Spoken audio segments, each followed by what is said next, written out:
نشوف مع مشاهدينا أول تقرير خير في حلقتنا النهاردة ومؤسسة فذكر. النهارده لسه مكملين مع حضراتكم والبير الرابع، حاجه بتخلي الواحد يفرح ويفتخر. اللي احنا في مؤسسه فذكر بنعلن وبنوري، يعني العين بتشوف ده اهم حاجه. المصداقيه بتيجي لكل واحد يتبرع وكل واحد عايز يتبرع وكل واحد بيفكر في طريق الخير. احب اقول لحضراتكم ان ده البير الرابع، ودلوقتي واحنا في محافظه بني سويف، وهي نفس القريه. رحنا بعيد، شمال، جنوب، غرب، هي نفس المشكله، مشكله الميه الاساسيه، وهي مشكله حياه لينا كلنا.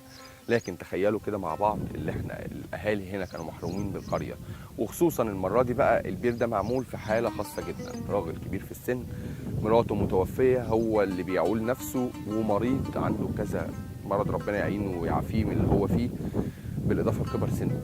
فاهالي القريه هنا لما عرفوا ان مؤسسه فذكر ناويه تعمل بير كصدقه جاريه عن اهله، طبعا متبرع هو اللي محتاجه، فقالوا مفيش احسن من البيت ده، عشان وراه حكايه وراه قصه حضراتكم هتعيشوها معانا ونحتفل مع بعض والفرحه تكمل في طريق الخير. الحاج ابو شعبان، مبروك عليك البير، وكل الناس الحلوين الجيران اللي معاك هنا عليك. والله يرحمهم اللي موزعين الصدقه دي، الله يرحمهم. المرحومه سهير والحاجه رقيه، الله يرحمهم الف رحمه. الله ويبارك في نتاجه، يعني ويكتر من امثاله. دي اجمل حاجه بقى. أيوة. اللي انت وانت كل ما تملى او حد هيملى هيترحم عليه. الله يرحمه. زائد الخير كده بيروح لهم بقى من عند الله ربنا. يرحمه ويسامحه ويبارك في ذريته يا رب، ويدخلهم الجنه بدون حساب. اللهم امين يا رب. طيب دلوقتي بقى حاج شعبان، ابو شعبان اللي بيشوفنا وبيقول مؤسسه فذكر دي بتعمل خير وبتختار المكان الصح، ايوه صح كده؟ صح كده. يعني لو حد عايز يمشي في طريق الخير ويتبرع تقول لهم ايه؟ اقول لهم ربنا يكتر من امثالك. يعني انت اتخدمت والناس اللي هنا اتخدمت فعلا؟ ايوه فعلا. كانت حاجه ناقصاك وتعب. كنت بتملى ميه منين؟ بنجيب جيركن من البلد كده، الجركن راقده ابويا. بنجيب جيركن والجيركن بيتعبني عقبال ما تشيله وتيجي بيه هنا انت يعني الوقت. حتى الحماره ما هي عندي. ما بتقدرش يعني تشيله هي كمان. والله ما يعني البركه فيكم وفي ربنا. الحمد لله. والبركه في الناس بتاع الخير. اللهم امين يا رب، يبارك فيهم.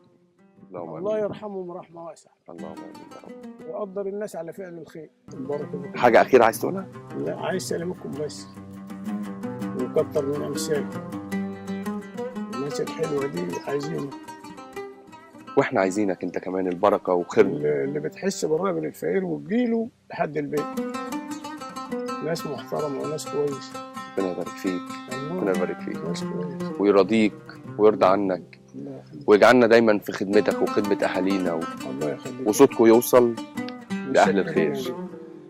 مش محتاج اقول لحضراتكم تبرعاتكم الحمد لله بتوصل في مكانها، ايديكم في ايدينا، ومؤسسه فذكر بتوصل صوتكم وتبرعاتكم للي يستاهلها، زي عم ابو شعبان. نشوفكم على الف خير. السلام عليكم. شارك معانا واتصل بينا على الأرقام التالية وهيوصلك مندوبنا لحد باب البيت.